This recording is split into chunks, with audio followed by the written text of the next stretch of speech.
اس کی جو سب سے بڑی وجہ ہے نا کہ ہم اس تصور سے دور ہوئے جو اقبال نے ہمیں دیا اور جو قائد اعظم نے ہمیں دیا.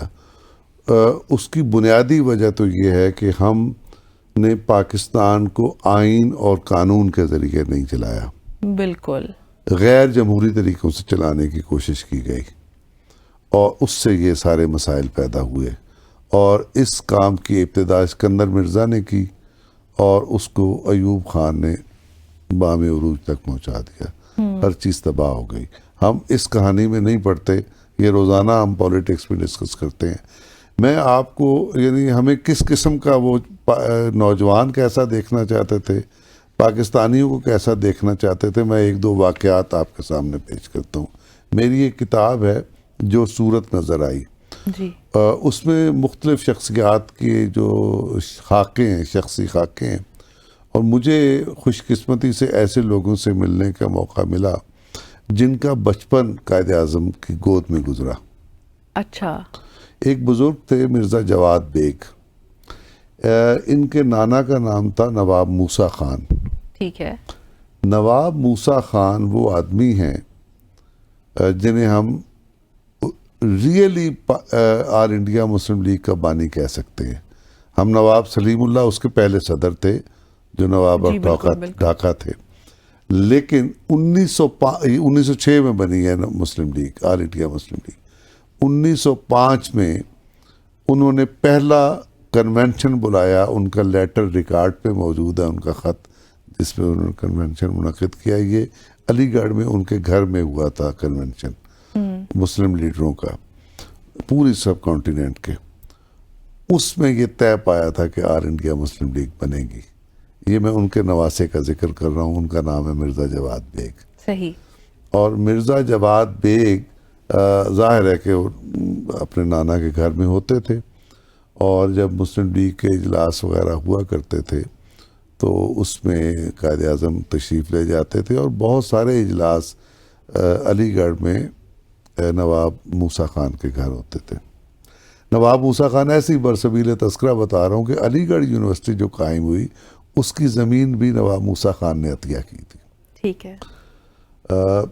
تو وہاں ایک دفعہ قائد اعظم آئے، قیام کیا ان کے گھر میں. اب وہ ایک 10-11 سال کا بچہ اور دو بڑے بڑے بزرگ قائد اعظم اور نواب موسیٰ خان، وہ کہیں قائد اعظم روانگی کے لیے تیار کھڑے تھے، علی گڑھ سے دلی جا رہے ہوں گے. تو قائد اعظم کی بڑی شاندار گاڑی تھی، دروازہ کھلا ہوا تھا. تو ان قائد اعظم دروازہ کھول کے جب ہم بیٹھنے سے پہلے بیچ میں کھڑے ہوتے ہیں، جی جی جی، تو آپ منظر دیکھیں ذرا کہ دروازہ کھلا ہوا ہے، بیچ میں قائد اعظم کھڑے ہیں، ایک ہاتھ دروازے پر ہے ان کا اور ایک ہاتھ قریب والے پلر پہ ہے.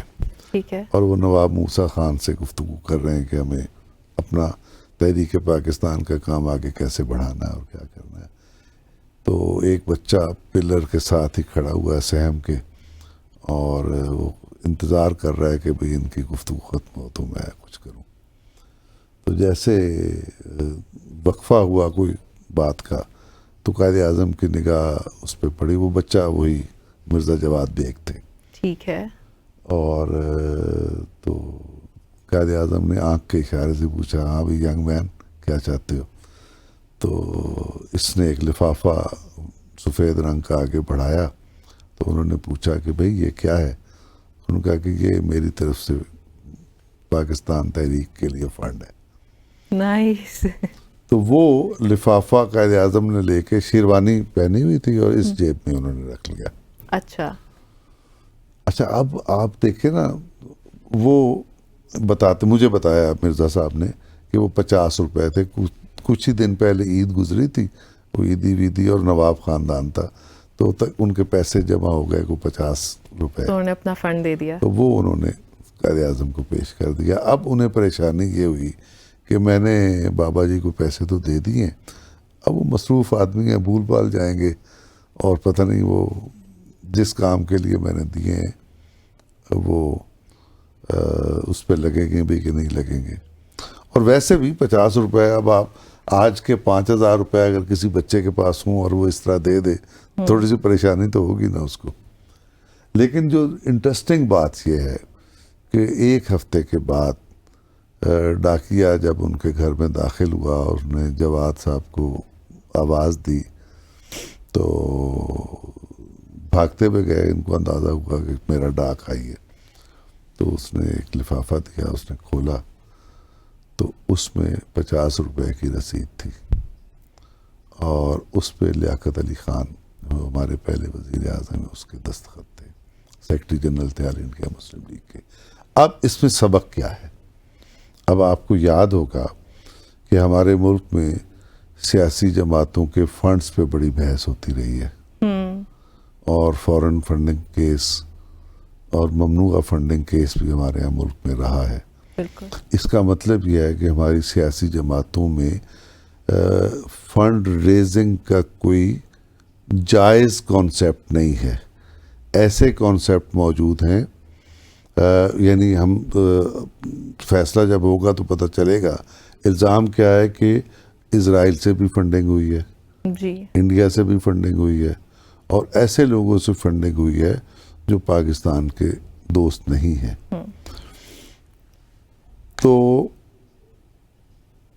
اس کا مطلب یہ ہے کہ ہم اپنے مقاصد کے لیے کچھ بھی کر سکتے ہیں, اپنی ویلیوز پہ بھی کمپرومائز کر لیتے ہر ہیں. چیز پہ کمپرومائز کرتے ہیں.